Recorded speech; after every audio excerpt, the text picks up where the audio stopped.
9000 feet से ज़ायद की बुलंदी पर सवात के सयाहती मुकाम गबीन जबा में कैंपिंग पार्ट्स जो लगे हैं वहाँ पे मैं मौजूद हूँ। आज हम आपको इस कैंपिंग पार्ट्स के बारे में बताएंगे कि इस कैंपिंग पार्ट्स में क्या सहूलियात है। इस पार्ट में हम देखें तो यहाँ पे 2 बेड जो है, अगर कैमरा आपको दिखा सके, 2 बेड यहाँ पे लगे हैं, फोम भी यहाँ पे है, साथ में कंबल भी पड़े हैं, 2 बंदों की, चूंकि ये पॉड है तो साथ में 2 चेयर्स भी मौजूद हैं। इसी तरह अगर एक बुनियादी ज़रूरत बिजली की भी है तो बिजली की सहूलत यहाँ पे मौजूद है। गर्मियों के लिए पंखा भी यहाँ पे लगा हुआ है और साथ में लाइटिंग सिस्टम जो है वो भी मौजूद है। तो इसी पार्ट से बिल्कुल मुत्तसिल ये साथ वाला ये जो है वॉशरूम है।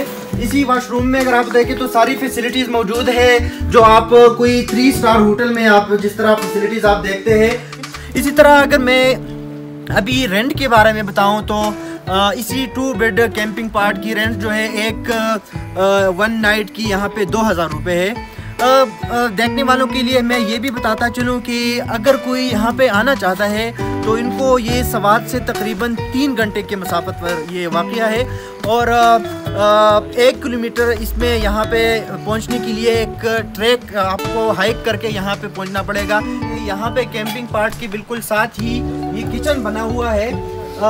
इस किचन में ये है कि इस कैंपिंग पार्ट की करीबी कोई मार्केट है न कोई यहाँ पे होटल मौजूद है, लेकिन किचन जो है यहाँ पे बना हुआ है। ये हमने सारे सामान यहाँ पर खाने पीने का यहाँ पर किचन में रखा हुआ है और खाने पीने का सामान वगैरह यहाँ पर बिल्कुल अवेलेबल है। चिकन है, ट्राउट है, चावल है, सब्जी है और सारे नाश्ते का सामान, सारे सामान नाश्ते का बिल्कुल अवेलेबल है यहाँ पर। मेरा नाम मुर्तज़ा मलिक है और हम लोग इस्लामाबाद से आए हैं। हम पहली दफ़ा यहाँ पर आए हैं। जब हम आए हैं तो यहाँ पे बर्फ़बारी भी पड़ रही थी काफ़ी ज़्यादा और हम पहले ही से आते हैं यहाँ पे जो पहुँचे हैं, ठीक है। तो इन्होंने यहाँ पे हमारे इंतज़ाम का पूरा ख्याल रखा है। गर्म पानी भी मौजूद है, पॉट्स के अंदर हीटिंग सिस्टम भी है, मतलब कंबल शंबल पूरे मिलते हैं। खाना हम अपना लाए हैं, वो गर्म करके भी दिया है। तो ज़बरदस्त है जगह ये।